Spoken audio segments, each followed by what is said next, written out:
이 시간 다니엘 1장 1절에서 7절까지의 말씀을 가지고 하나님이 주시는 지혜라고 하는 제목으로 함께 말씀을 나누겠습니다. 우리 옆 사람 바라보고 인사하겠습니다. 옆 사람 안 보시네요. 옆 사람 바라보고 인사하겠습니다. 아침부터 계속 보고 또 이제 보고 또 본 얼굴이지만 이 시간 인사하겠습니다. 상냥하고 최대한 예쁜 모습으로 상대방 기분 나쁘지 않게 좀 인사 좀 한번 해보겠습니다. 큰 은혜의 시간이 되시기 바랍니다. 그리고 큰 은혜의 주인공이 되시기 바랍니다. 네, 감사합니다. 이 시간 함께 말씀을 나누겠습니다. 다니엘은 남유다의 귀족 가문의 출신으로 하나님을 지극히 잘 섬기는 하나님의 사람입니다. 이름만 보아도 그는 어떤 삶을 살았는지, 어떤 유년 시절을 청소년 시절을 보냈는지 정말 대략 알 수가 있어요. 우리 교회에도, 그리고 또 예수님을 믿는 믿음의 가정 안에는 자녀들의 이름이 참 독특하고, 그리고 또 어떤 이름의 뜻을 가지고 있을까 기대가 되는 이름들이 있습니다. 떠오르는 이름들이 있나요? 사랑이, 예준이, 그리고 또 뭐가 있습니까? 또 우리 교회 많은 이름들이 있는데 갑자기 떠오르지 않네요. 하여간 이름을 보면은 저 이름은 어떤 이름일까 굉장히 저는 궁금해져서 이렇게 너는 이름의 뜻이 뭐니? 물어보고 있는 그런 제 모습을 돌아보았습니다. 이름을 보면 그의 부모는 또 어떤 사람인지도 대충 알 수가 있어요. 저 아이의 부모님은 하나님을 잘 섬기는 믿음의 부모님이구나 라고 하는 사실도 알 수가 있습니다. 이것처럼 다니엘도 이름만 보면은 그가 어떤 가정에서 어떠한 양육을 받았고 어떠한 성장기를 거쳐서 어떠한 삶을 살고 있는지도 대략 알 수가 있습니다. 다니엘의 이름의 뜻은 굉장히 놀랍습니다. 하나님은 나의 재판장이시다 라고 하는 뜻입니다. 하나님은 나의 재판장. 정말 하나님이 나의 모든 것을 주관하시고 나의 모든 것을 판단하시고 재판하시는 분이시다 라고 하는 것을, 신앙의 고백을 담은 이름이 바로 다니엘이다 라고 하는 이름이 뜻이 되는 거예요. 내 삶의 모든 부분을 관장하시는 하나님, 그리고 그 하나님께 맡겨드리는 삶, 그 신앙의 고백이 바로 다니엘이라고 하는 이름의 뜻입니다. 그러던 어느 날 남유다의 범죄와 여러 가지 하나님께 불순종했던 그런 범죄로 인해서 하나님께서는 남유다를 치시기로 말씀을 하셨고 약속을 하셨고, 그리고 또 그 침해, 그 심판의 이제 시작이 다가왔습니다. 그것은 뭐냐면 바벨론의 침공으로 인해서 바벨론의 포로로 끌려가게 된 사건입니다. 포로로 끌려가게 된 사람들은 모든 사람이 다 끌려가진 않았습니다.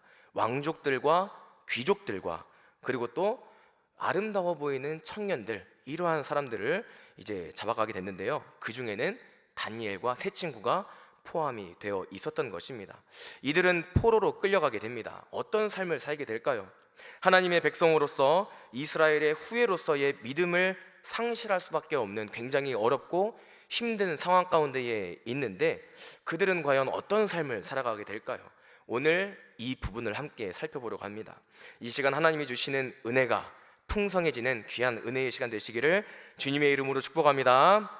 당시 바벨론의 왕은 느부갓네살 왕이라고 하는 그러한 왕이었습니다. 이 사람은 바벨론의 제2대 왕이면서 동시에 바벨론을 전성기로 이끌었던 굉장히 능력이 있는 왕이었음을 우리는 알 수가 있습니다. 엄청난 능력자였고, 그리고 또 장군이었고, 지략가였고, 전략가였습니다. 그런 사람이 유다의 사람들을 포로로 끌려갑니다. 이때 끌고 간 사람들은 그냥 일반 백성들이 아니라 왕이었던 여호야김과, 그리고 또 왕의 후손들, 귀족들만을 골라서 포로로 잡아가게 됩니다. 또 한 가지 더 가져가게 되는데, 그것은 뭐냐면 하나님의 전에 있는 거룩한 기구들도 가지고 가게 됩니다. 우리는 이 사건을 바벨론 1차 포로라고 부릅니다. 왕과 귀족들과 거룩한 기구를 가지고 가서 어떻게 했다고 기록이 되어 있냐면, 본문 말씀 2절을 함께 말씀을 보겠습니다. 함께 말씀을 읽어보겠습니다. 시작.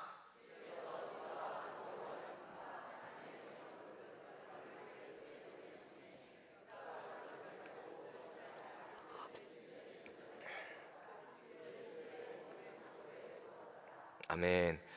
왕을 잡고 거룩한 하나님의 거룩한 기구들을 가져갔다라고 하는 것은 굉장히 단순히 그냥 이제 가져갔다라고 끝나는 게 아닙니다. 너무너무 중요한 사건임을 우리는 꼭 기억을 해야만 합니다. 왕을 바벨론의 손에 넘겼다는 것은 하나님이 이전에 말씀하신 대로 남유다의 범죄로 인해서 그들을 심판하시겠다라고 하는 뜻이에요. 유다의 힘을 완전히 빼앗아서 권력을 행사하지 못하게 하겠다라고 하는 하나님의 말씀의 뜻입니다. 이미 유다의 권력은 바벨론이 잡고 있는 상황입니다. 왕이 무너지면 국가적으로 힘을 쓸 수가 없는 그런 상황이기 때문에 바벨론의 느부갓네살 왕이 유다를 지금 지배하고 있는 그러한 상황 가운데에 있는 것입니다.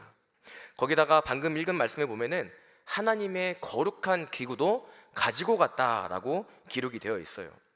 하나님의 거룩한 기구를 가져갔다라고 하는 말씀은 어떤 뜻이냐면 단순히 그냥 소중히 여기는 것, 뭐 금이 발라져 있는 것, 뭐 이것을 가져갔다라고 보면 안 됩니다.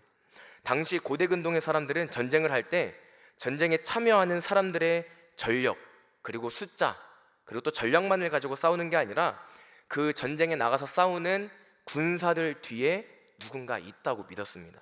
그게 뭐냐면 그들이 섬기는 신입니다.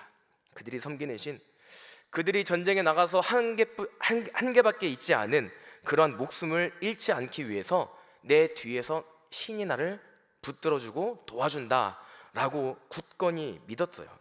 그래서 신을 모시는 신자에다가 그들도 그들의 신을 모셔놓고 빌었습니다. 그렇게 하면 내가 전쟁에 나가서 싸울 때에 나를 그 신이 지켜준다, 나와 함께 해준다라고 믿었던 것입니다. 또 전쟁에서 이기면 그 적군의 신과 관련된 물건, 상징물을 약탈을 해가지고 자신들의 신전에 갖다 놓는 그러한 습관이 있었습니다. 우리의 신이 그들의 신을 이겼다, 그리고 그들의 신을 내가 잡았다라고 하는 의미를 담아서 우리의 그 보물을 이제 담아 놓는 그러한 창고에다가 가두어 놓았다라고 하는 사실입니다. 조금 더 쉽게 말씀드리면 범죄 가운데에 있는 남유다에게서 하나님이 떠났다, 하나님이 그 유물을 가져가는 것을 허락하셨기 때문에 분명히 하나님께서 이 남유다를 떠나셨고 그들을 심판하시기 위해서 바벨론을 보내신 거다라고 하는 사실을 우리가 알 수 있는 것입니다. 당시 남유다를 통치하였던 여호야김은 11년 내내 하나님의 말씀대로 순종하지 않는 삶을 살았습니다. 악을 행했고 그리고 또 불순종 가운데 있었기 때문에 하나님은 바벨론을 통하여 이러한 심판을 내리시게 된 것입니다. 그래서 바벨론이 하나님의 성전에 있는 기구를 가져간 거예요. 더 큰 힘을 얻기 위해서, 그들을 아주 없애버리기 위해서 그들의 하나님 전에 있는 신성한 유물들을 가지고 간 것입니다. 느부갓네살의 이러한 계획은 여기서 멈추지 않습니다. 왕족과 귀족을 잡아왔어요. 그리고 그 사람들 중에서 용모가 아름답고 그리고 또 학문에 익숙한 사람을 몇 사람을 뽑습니다. 그리고 거기에 있던 그 몇 사람 중에는 다니엘과 세 친구가 포함이 되어 있었습니다. 그리고 이 사람들을 3년간 교육을 시키게 됩니다. 무엇을 가르쳤냐면 바벨론의 언어, 그리고 또 바벨론의 학문, 역사, 그리고 또 바벨론의 문화, 바벨론의 기술, 바벨론의 종교를 가르쳤습니다. 몇 년 동안요? 3년 동안요. 모든 분야를 바벨론의 식으로 다 가르친 것입니다. 우리나라도 비슷한 상황이 있었음을 우리는 잘 알고 있습니다. 1910년부터 1945년까지 어떤 기간일까요? 네, 맞습니다. 가슴 아픈 시기였습니다. 이때 일본이 우리나라한테 했던 일들이 뭐냐면 글을 빼앗았고 그리고 또 역사를 모르게 하고 그리고 또 민족 교육을 받지 못하게 했습니다. 한글도 못 쓰게 했고 한국말도 못하게 했습니다. 어린 아이들은 일본의 역사와 일본의 말을 강제적으로 배울 수밖에 없었어요. 그리고 또 학교에서 이루어지는 모든 교육은 일본어로 진행이 되었습니다. 왜 그랬습니까? 왜 그랬을까요? 정체성에 혼란을 줘서 내가 누군지 모르게 만들려고 그렇게 한글도 모르게 하고 역사도 모르게 하고 그리고 또 말도 못하게 하고 그렇게 했던 것입니다. 완전히 민족 정체성을 말살시키기 위해서 그렇게 행한 것입니다. 귀족과 왕족, 유능한 젊은 친구들을 선별해서 국익에 도움이 될 만한 사람들을 골라서 3년 동안 교육을 한 것입니다. 왜냐하면 머리가 똑똑하고 배운 게 많은 사람들은 이제 자기가 처한 상황에 저항할 줄 알거든요. 그래서 저항 운동을 할 수가 있고 여러 가지 곤란한 상황을 이의 제기를 할 수가 있기 때문에 학문에 익숙한 사람들을 따로 불러서 미연의 방지를 위해서 교육을 한 것입니다. 동시에 그 좋은 인력을 자신의 것으로 만들어서 바벨론에 도움이 되게끔, 유익이 되게끔 하기 위해서 3년 동안 그들을 왕의 포도주와 음식을 주면서 교육을 진행한 겁니다. 포로로 끌려간 이들은 분명 괴로웠을 것입니다. 그리고 또 나라도 빼앗긴 것도 모자라서 바벨론의 교육을 받았고 그들의 유익을 위해서 양성된다는 사실은 굉장히 큰 고통이었을 것입니다. 그런데 여기에서 끝나지 않습니다. 오늘 말씀에서 우리가 읽은 것처럼 그들은 이름도 강제로 바뀌게 됩니다. 다니엘의 이름의 뜻은 뭐였습니까? 하나님은 나의 재판장이라고 하는 뜻을 가지고 있습니다. 하나님을 높이는 굉장히 거룩하고 굉장히 막 너무 좋은 이름인데 바벨론에 의해서 강제로 그 이름이 바뀌게 된 거예요. 그 이름은 뭐냐면 벨드사살이라고 하는 이름입니다. 이 뜻은 뭐냐면 베리어, 그의 생명을 지켜주옵소서. 여기서 말하는 벨은 뭘까요? 바벨론의 신들 중에 하나입니다. 바벨론에 섬기는 신들의 이름 중에 하나예요. 우상의 이름이에요. 그 우상에게 기도하는 기도의 그 제목을 가지고 지금 이름이 바뀐 것입니다. 강제적으로 바뀌게 된 거예요. 계속 볼까요? 하나냐라고 하는 친구는 어떤 뜻을 가지고 있냐면 여호와는 의로우시다, 여호와는 의로우시다, 이런 이름의 뜻을 가지고 있어요. 너무너무 좋은 이름이에요. 그런데 이 하나냐도 사드락이라고 하는 이름으로 강제로 바뀌게 됩니다. 이것은 뭐냐면 마르둑의 명령을 수행하는 자, 마르둑의 명령을 수행하는 자. 마르둑은 누굴까요? 바벨론의 신들 중에 하나입니다. 우상의 이름이에요. 그럼 미사엘은요? 미사엘은 누가 하나님과 같은가? 하나님을 높이는 굉장히 너무너무 좋은 이름인데 이 사람도 지금 그 하나님은 없어지고 메삭이라고 하는 이름으로 바뀌었어요. 어떤 뜻이냐면 누가 아쿠와 같은가? 아쿠도 이 우상의 이름입니다. 아사랴는 어떤 뜻이냐면 여호와는 나의 도움이시다라고 하는 이름의 뜻을 가지고 있습니다. 이 사람도 이름이 강제로 바뀌게 돼요. 아벤느고라고 하는 이름 바뀌게 되는데 그 뜻은 뭐냐면 느고의 종이라는 이름이에요. 느고도 이 우상의 이름인 것을 알 수가 있습니다. 바벨론식으로 이름이 다 개명이 된 거예요. 그것도 강제적으로. 왜 이렇게 이름을 바꿨을까요? 왜 이렇게 이름을 강제적으로 바꿨을까요? 이것도 마찬가지로 추측이 이제 조금씩 되시는 것 같은데 이것도 일본이 우리나라에게 행한 일들을 좀 되돌아보면 알 수가 있습니다. 일본도 우리나라에게 이러한 일을 행한 적이 있습니다. 이름을 없애고 그들의 이름으로 바꾼 창씨개명이라고 하는 것이죠. 이름을 일본식으로 바꾸는 것입니다. 민족 정체성을 완전히 없애버리기 위해서, 말살해버리기 위해서, 내가 누군지, 나의 조상이 누군지, 나는 어디로부터 왔는지 완전히 알지 못하게 하려고 이렇게 이름을 바꾼 것입니다. 바벨론도 같은 이유였습니다. 내가 누군지, 내가 누구의 자녀인지, 내가 누구를 섬기던 누구의 창조물인지 완전히 잊어버리게 하려고 이름까지도 다 완전히 바벨론의 우상의 신들의 이름으로 바꾸어 버린 것입니다. 이름까지도 바뀌어서 하나님이 아닌 바벨론의 신들을 높이는 이름으로 바뀌어진 이 다니엘과 3명의 친구들은 하나님을 잊어버려도 이상하지 않을 그런 상황입니다. 당시 다니엘의 나이는 16살입니다. 16살. 중학교 3학년입니다. 우리가 중학교 3학년이라고 하면은 사춘기 시기를 겪고 있는 그러한 청소년의 시기에 있는 어린 나이에 다니엘의 모습이 지금 여기에 있는 거예요. 말 한마디 잘못했다가는 반항하고 그리고 또 대들고 그리고 또 부모님한테 대들고 그렇게 하는 질풍노도의 시기, 우리 청소년 시기였던 것입니다. 중학교 3학년 어린 나이의 학생이 3년간 이방 민족의 교육을 강제적으로 받게 된다면 어떤 일이 벌어질까요? 하나님을 잃어버려도 이상하지 않을 상황입니다. 전혀 이상하지 않는 상황입니다. 그러나 다니엘과 친구들은 바벨론의 교육이 이루어지는 3년 동안 하나님을 잃어버리지 않았습니다. 하나님을 버리지도 않았어요. 자신들이 처한 상황 때문에 하나님을 원망하지도 않았습니다. 극한의 상황 속에서 정신적으로 너무 힘들었을 그들이 16세라고 하는 어린 나이에 하나님의 이름을 지키기 위해서 발악을 하고 노력을 했다라는 것입니다. 어떻게 16세밖에 되지 않은 그들이 하나님을 잊지 않고 하나님을 바라볼 수 있었을까요? 오늘 말씀의 핵심 포인트가 있는데 바로 4절 말씀을 함께 우리가 말씀을 다시 한번 봉독하겠습니다. 다니엘 1장 4절입니다. 시작.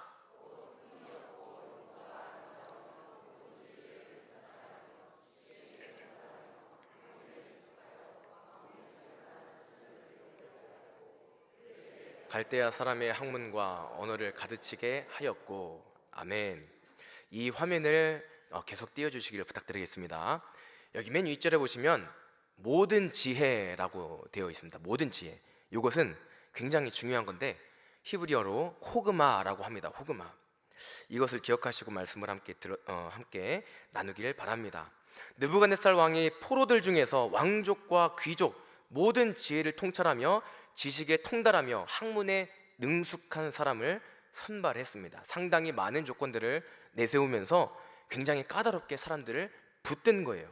이 조건들 중에서 우리가 눈여겨볼 부분은 바로 아까 제가 말씀드렸던 모든 지혜라고 하는 것입니다. 다른 것들은 다른 지혜 그리고 또 지식은 우리가 공부를 하면 얻을 수 있어요. 그리고 또 어떤 부와 명예도 우리가 조금 이렇게 머리를 좀 굴리면은 어떻게 하면은 가질 수가 있습니다. 그런데 이 호그마, 지혜라고 하는 것은 그렇게 한다고 우리가 가질 수 있는 게 아닙니다. 하나님을 사랑하고 하나님을 아는 자들에게 하나님이 주시는 지혜임을 믿으시기 바랍니다. 하나님으로부터 내려오는 것이 바로 이 지혜, 호그마인 거예요. 느부갓네살 왕은 이 사람은 어떤 사람을 선택한 거냐면 귀족이기도 했고 그리고 또 왕족이기도 했고 그리고 또 굉장히 총명하기도 했고 아름다웠고 그리고 또 능숙하고 학문에 능숙하고 그리고 또 지혜로웠던 사람이면서 동시에 하나님을 완전히 사랑하고 하나님을 경외하고 하나님을 떠나지 않고 하나님을 아는 사람이고 그리고 또 하나님의 말씀에 온전히 순종할 줄 알았던 사람인 것입니다. 알았던 사람. 호그마라고 하는 것이 그들 안에 있었던 거예요. 그래서 이름이 바뀌었음에도 불구하고 나라를 빼앗겼음에도 불구하고 글도 못 읽고 그 모국의 글도 못 읽고 문화도 잃어버리고 모든 것을 다 잃어버렸음에도 불구하고 하나님을 잊지 않았던 것입니다. 이 사실을 믿으시기 바랍니다. 여기서 우리는 하나님이 주시는 영적 교훈을 발견할 수가 있습니다. 그것은 바로 다니엘과 세 친구의 믿음은 한결같은 믿음이었다라고 하는 것입니다. 따라하겠습니다. 한결같은 믿음이었다. 다니엘과 세 친구는 그 어떤 상황 속에서도 변하지 않는 한결같은 믿음이었음을 기억하시기 바랍니다. 저는 앞서서 다니엘과 친구들의 출신 성분에 대해서 말씀을 드렸어요. 그들은 왕족이었고 귀족이었습니다. 유다 땅에서 고관의 자녀로 호화로운 삶을 살았던 상위 계층의 사람들이었어요. 그런데 한순간에 포로가 된 것입니다. 포로로 잡혀갔지만 다니엘 1장 5절 말씀에 의하면 그들이 3년 동안 바벨론의 교육을 받는 동안에 왕의 음식과 왕의 포도주를 제공받았다, 이렇게 기록이 되어 있습니다. 무슨 뜻이냐면 명목은 포로로 끌려갔지만 그들은 굉장히 호화로운 삶을 살았다라고 하는 것입니다. 데려갈 땐 포로로 데려갔지만 막상 그곳에서는 포로의 삶, 수갑을 차고 감옥에 갇히고 그런 삶이 아니라 정말 굉장히 바벨론에서도 상위 계층의 삶을 누렸다라고 하는 거예요. 한번 생각해 보시기 바랍니다. 나라도 잃고 그리고 또 글도 잃고 가족도 잃었어요. 이렇게 어려운 삶 속에서 바벨론에 잡혀갔는데 이러한 호화로운 삶을 또 제공해 줍니다. 16세의 나이 어떻겠습니까? 오히려 감사할 수도 있었고 그것이 오히려 좋다고 이야기를 할 수도 있었을 것입니다. 그런데 그들은 그것이 좋다고 이야기하는 것이 아니라 하나님을 바라보는 믿음 가운데에 벗어나지 않기 위해서 그들은 날마다 기도하고 하나님을 바라봤다라고 하는 사실입니다. 믿으시기 바랍니다. 보통 하나님 앞에 간절해지고 주님을 찾을 땐 뭔가 고통과 위협을 당했을 때 간절해지지 않습니까? 오히려 편안하고 안락하고 쉬운 삶을 지낼 땐 하나님을 좀 더 간절히 바라보지 못하게 되는 것 같습니다. 거기다가 다니엘과 친구들은 아까 말씀드린 바와 같이 포도주와 그리고 또 왕의 음식을 제공받는 그런 삶을 살았어요. 이러한 상황 속에서 하나님을 잃지 않고 믿음이 변치 않았던 이유, 한결같은 마음으로 하나님을 바라볼 수밖에 없었던 이유는 그들에게 하나님이 주시는 호그마라고 하는 지혜가 있었기 때문입니다. 여기서 한 가지 더 확실히 알 수 있는 것은 그가 귀족 출신이었고 많은 학문을 배웠던 사람이기 때문에 하나님이 그들을 선택하신 게 아니라 하나님이 그들을 선택하신 이유는 그들의 변치 않는 한결같은 믿음을 보시고 그들을 선택하셨고 그리고 또 그들을 믿으셨고 그들을 바벨론에 보내셨다라고 하는 사실입니다. 바벨론에 보낸 것은 그들에게 어떤 힘듦을 주기 위해서, 깨달음을 주기 위해서 보낸 것이 아니었습니다. 이따가 뒤에 말씀드리겠지만은 그들은 하나님께서 이 바벨론에 다니엘과 세 친구를 보내신 이유는 다른 목적이 있었습니다. 한결같이 무엇인가를 바라본다라고 하는 것은 다시 한번 이 한결같은 믿음 가운데로 다시 넘어오겠습니다. 한결같은 무언가를 바라본다라고 하는 것은 그리 쉬운 문제가 아닙니다. 사람이 살아가다 보면은 바뀌는 게 굉장히 많아요. 많이 바뀝니다. 한번 생각해 보시기 바랍니다. 나는 무엇이 바뀌었나?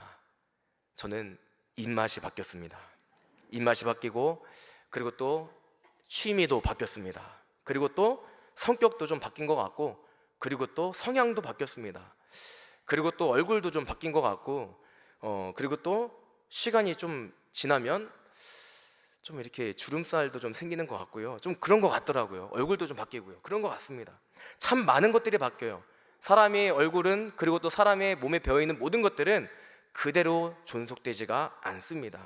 그래서 무엇인가를 한결같이 뭔가를 신뢰하고 바라보고 믿는다라는 것도 정말 쉬운 일은 아닙니다. 사람의 마음은 하루에도 수십 번씩 바뀝니다. 계속해서 바뀝니다.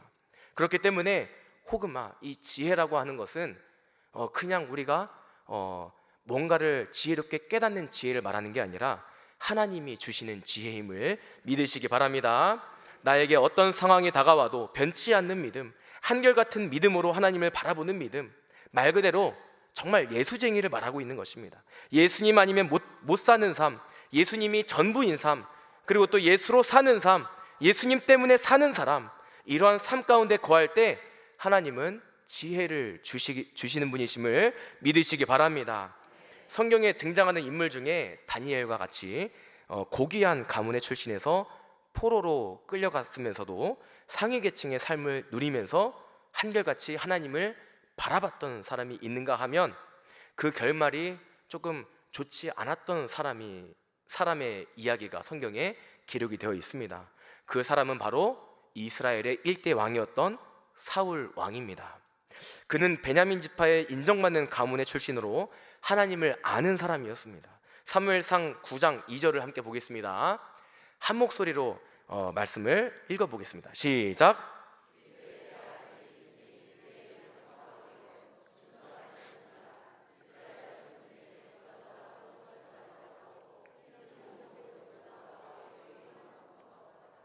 이어서 한 절만 더 보겠습니다. 사무엘상 9장 17절입니다. 17절 함께 말씀을 읽겠습니다. 시작. 사무엘이 사울을 볼 때에 여호와께서 그에게 이르시되 보라 이는 내가 내게 말한 사람이니 이가 내 백성을 다스리리라 하시니라. 아멘. 사울은 사람이 보기에도 굉장히 준수하고 잘생기고 키도 크고 힘도 세고 그런 사람이라고 이렇게 칭찬을 받고 있는데 하나님도 지금 이 사람을 칭찬을 하고 있어요. 뭐라고 칭찬하고 있냐면 이 사람을 내가 택하였다. 그러니 백성을 다스리리라. 이렇게 하나님께서 말씀하고 있는 것을 볼 수가 있습니다. 그런데 이 사울이 어떻게 됐습니까? 정말 비참한 최후를 맞이하였습니다. 왜 그랬냐면 하나님을 향한 믿음이 가짜였기 때문에 그런 것이 아닙니다. 그는 처음에는 하나님을 섬기는 그 믿음이 굉장히 신실하였고 정말 진실된 하나님을 믿는 사람이었기 때문에 하나님도 그를 하나님의 사람으로 왕으로 세우신 거예요. 그런데 그의 태도가 왕이 된 이후에 하나님을 향한 그의 태도가 바뀌었기 때문에 하나님이 그를 버리신 것입니다. 이스라엘의 왕이 된 이후에 그의 행적은 어떠하였습니까? 하나님의 말씀보다 자신의 생각이 앞서 나갔으며 하나님의 이름을 높이기보다 자기 이름을 높이기 시작했으며 하나님이 정하신 방법이 아닌 자기 자신의 방법으로 행했습니다. 모든 일을 행했습니다. 하나님의 말씀 앞에서도 고집과 아집에 사로잡혀서 불순종의 삶을 살았던 삶, 그 사람이 바로 이스라엘의 일대 왕, 하나님께 인정받았고 사람들에게 칭찬받았던 사람 사울입니다. 왜 그렇습니까? 왜 그가 비참한 최후를 맞이하였습니까? 하나님을 향한 믿음이 태도가 바뀌었기 때문에 그렇습니다. 한결같지 않아서 그런 거예요. 내가 왕이 되고 나니까 내가 뭔가 할 수 있을 것 같게 된 것입니다. 그래서 하나님을 바라보지 않고 내가 내 생각으로 내가 원하는 방식으로 그렇게 모든 것들을 다스리고 행했기 때문에 하나님을 향한 믿음이 변하여지게 된 것입니다. 다니엘과 같은 한결같이 변하지 않는 믿음 가운데 거하였다면 불순종도 없었을 것이고 듣는 마음의 사람이었을 것이고 기도하는 사람이었을 것입니다. 하나님이 택하신 사람이었기 때문에 충분히 그러고도 남았을 사람입니다. 그러나 그는 한결같지 않았습니다. 사랑하는 여러분, 우리도 누구나 이렇게 바뀔 수가 있습니다. 사람은 계속 바뀐다고 했잖아요. 입맛도 바뀌고 취향도 바뀌고 성격도 바뀌고 얼굴도 바뀌고 다 바뀐다고 했습니다. 성격도 바뀌고 믿음도 우리가 기도하지 않으면 기도의 끈을 놓게 되면 우리의 믿음은 끊어질 수도 있습니다. 그렇기 때문에 사울과 같은 비참한 최후를 맞이하지 않기 위해서 우리는 이 다니엘과 같은 한결같은 믿음이 반드시 있어야 함을 믿으시기 바랍니다. 그러므로 우리는 이 다니엘에게 있었던 호그마, 이 믿음을 하나님께 달라고 기도해야 됩니다. 나에게 어떠한 어려움이 다가와도 어떠한 힘듦이 있어도 하나님을 원망치 않고 하나님의 인도하심을 구하고 하나님의 함께하심을 구하는 그러한 삶. 포로로 끌려갔을 때 얼마나 힘든 시간들과 괴로운 시간들을 보냈겠습니까? 그 와중에서도 하나님께 기도하는 삶은 정말 하나님께서 기뻐하셨을 것입니다. 그렇기 때문에 우리는 이 다니엘과 같은 믿음 가운데에 반드시 거해야 함을 믿으시기를 주님의 이름으로 축복합니다. 이 말씀을 통하여 기억해야 되만 하는 한 가지 중요한 사실이 더 있습니다. 그것은 뭐냐면 하나님은 남유다를 심판하신 이후에 이제 너 싫어, 너 싫어, 그래서 너를 이제 없애버릴 거야, 이게 아니라 그들을 심판하신 이후에 구원하시려는 계획을 가지고 있었습니다. 하나님은 남유다의 죄악을 보시고 그들이 미워서 심판하신 게 아닙니다. 그들을 고치시기 위해서 심판하신 것입니다. 이 말은 무슨 뜻이냐면 하나님의 크신 계획은 심판으로 끝나는 시나리오가 아니라고 하는 얘기입니다. 하나님은 심판하시면서 동시에 유다를 고치시기 위해서 여전히 죄악 가운데에 있고 불순종 가운데에 있는 그들의 행위를 고치시기 위해서 하나님은 유다를 심판하신 거고 마지막에는 그들을 구원하시기 위해서 이러한 일들을 계획하시고 이루신 것이라는 사실을 믿으시기를 주님의 이름으로 축복합니다. 요셉의 이야기를 잘 아실 것입니다. 가나안에 흉년이 들어 더 이상 살아갈 수 없는 상황에 하나님은 미리 예비하셨습니다. 요셉을 애굽에 먼저 보내서 온갖 순환을 다 겪게 하셨어요. 노예의 삶을 살게 하셨고 밑바닥 인생을 살게 하셨습니다. 그 와중에도 요셉은 하나님을 믿는 믿음을 저버리지 않았습니다. 날마다 기도했고 주어진 것에 감사했고 주어진 일에 열심을 다했고 하루하루 성실히 변하지 않는 믿음으로 어느 곳에 있든지 무엇을 하든지 하나님께 기도하며 나아갔던 사람이 바로 요셉입니다. 그러한 사람에게 하나님은 호그마를 주셨어요. 호그마, 지혜를 주셨습니다. 하나님이 그 지혜를 능히 사용할 줄 아는 그 호그마를 주신 거예요. 지혜를 주신 거예요.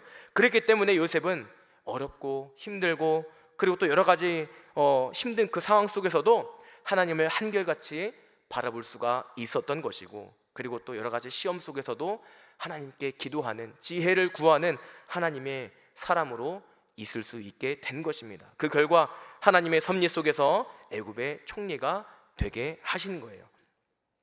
시편 105편 16절과 17절 말씀을 함께 봉독하겠습니다. 시작.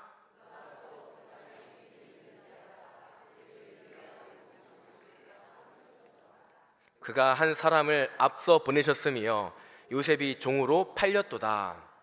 아멘. 여기 17절에 보시면은 앞서 보내셨으며 이렇게 되어 있어요. 하나님이 요셉을 앞서 보내신 것입니다. 큰 그림을 보시고 이스라엘 백성들을 구원하시기 위해서, 그의 가족을 구원하시기 위해서 보내신 거예요. 하나님이 요셉을 미리 보내셔서 나아갈 길을 예비해 주신 것입니다. 이처럼 죄 가운데에 있었던 유다 민족들을 하나님은 심판하셔야만 했습니다.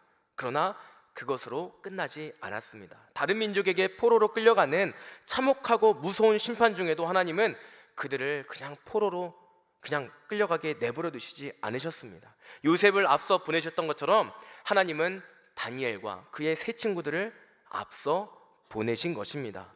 요셉도 마찬가지고 다니엘도, 그리고 그의 친구들도 마찬가지였을 것입니다. 그들은 몰랐을 거예요. 하나님이 우리 민족을 구원하기 위해서 나를 미리 보내셨다라고 하는 사실은 분명히 몰랐을 것입니다. 그리고 그들의 행동과 그들의 그 믿음의 결과가 이러한 큰 하나님을 기쁘시게 하고 이러한 구원의 길로 나아갈 수 있었음을 그들은 몰랐을 것입니다. 그러나 그들은 온전히 하나님 앞에 순종했을 때 하나님이 그들을 쓰신 줄을 믿으시기 바랍니다.